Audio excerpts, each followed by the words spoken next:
Et merci aussi de nous avoir en tout cas associés à ces communications. Donc voilà. C'est un immense plaisir en tout cas de parler, en tout cas d'essayer de parler de la langue française et de la francophonie en tant qu'étudiant ici sur le département. Voilà. C'est un immense plaisir en tout cas de parler de la langue française et de la francophonie en tant qu'étudiant, surtout du département de littérature francophone. Donc voilà, je vous remercie pour cette occasion. En tout cas, mon sujet de communication porte sur l'enseignement du français. Y aurait-il un conflit ou une concurrence avec d'autres langues? Voilà.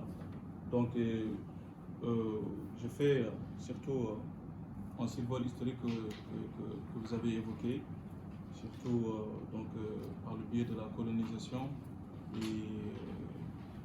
c'est-à-dire juste à la veille de l'accès à la succession, à la souveraineté internationale, c'est-à-dire en 1959. Donc la Mauritanie a connu voilà, sa première politique linguistique. Donc j'ouvre un peu mon sujet de communication. Donc la Mauritanie est un pays multiethnique et plurilingue. Donc ce plurilinguisme, le Pulaar, le Soninké, le Hassania et le Wolof, est justifié par les 4 composantes que sont les Peuls, les Soninké, les Maures et les Wolof. Donc après l'accès à la souveraineté internationale, la Mauritanie mit en place donc ces véritables politiques linguistiques instaurées déjà dès la veille des indépendances en 1959.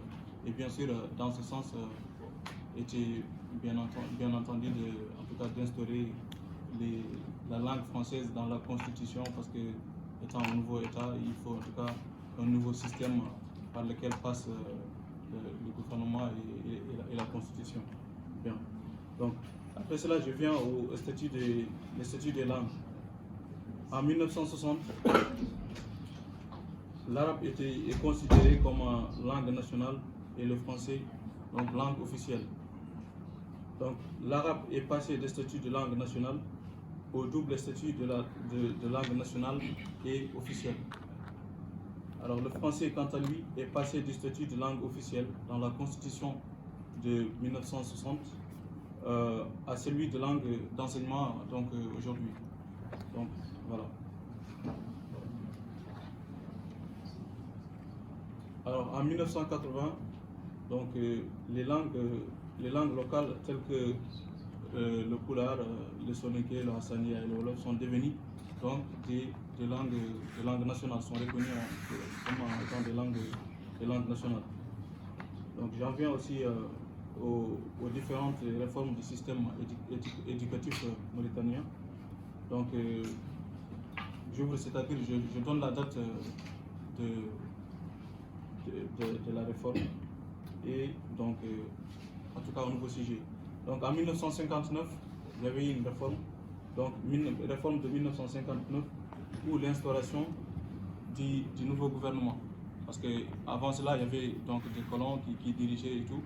Donc en 1959, donc, ils ont mis en place donc, l'instauration, donc le français en tant que langue officielle et l'arabe en tant que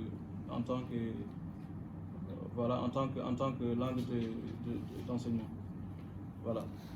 Et en 1979, pour l'introduction des langues nationales dans le système éducatif. Parce que après la réforme de 1960 ou 1959, donc l'État mauritanien a mis en place la politique linguistique qui en tout cas met dans le système éducatif mauritanien des langues nationales, que ce soit le Wolof, le Hassania, le Pulaar et le Soninké. Donc ces langues nationales elles sont enseignées dans le système éducatif mauritanien, et surtout dans le fondamental. Par exemple, chaque langue, on peut par exemple faire le premier cycle, en tout cas le fondamental jusqu'à la 6e année, on fait avec sa langue maternelle. Et après, on continue soit par, si on veut, on continue le français ou ou l'arabe, mais en tout cas la base c'est les langues nationales. Donc voilà, et c'est là, donc c'est en 1979 jusqu'à l'avant-dernière réforme, c'est-à-dire en 1999. Ok, M. Ndiaye, je vous donne 90 secondes pour aller, parce que sinon on ne va pas y arriver. D'accord. Déjà j'ai une liste. D'accord. Donc en 1999, j'ai appelé à la réforme de 1999, ou en tout cas le bilinguisme utopique. Parce que la réforme de 1999, c'est une réforme qui prône pour le bilinguisme. Alors que, c'est-à-dire on enseignait à la fois avant, l'apprenant choisissait soit l'arabe ou le français, et à partir de 1999, on apprend les deux langues. Donc c'est pourquoi j'ai appelé réforme 1999 ou le bilinguisme utopique. On vise et on prône pour le bilinguisme, alors que le bilinguisme souvent, voilà, ça ne marche pas trop. Donc, alors, en dernier lieu, en 2023... 30 secondes. Donc 2023, quel résultat? Alors nous avons connu en 2023, nous avons connu une dernière réforme, et qui est une réforme d'ailleurs qui est en vigueur. Et maintenant, cette réforme qui prend en tout cas l'arabe dans la première année et la deuxième, donc le français, je pense que l'élève ne commence à apprendre le français qu'à partir du troisième, je crois.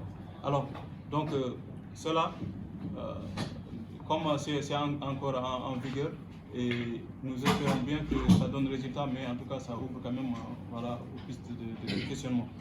Donc c'est cela. Merci beaucoup, M. Ndiaye.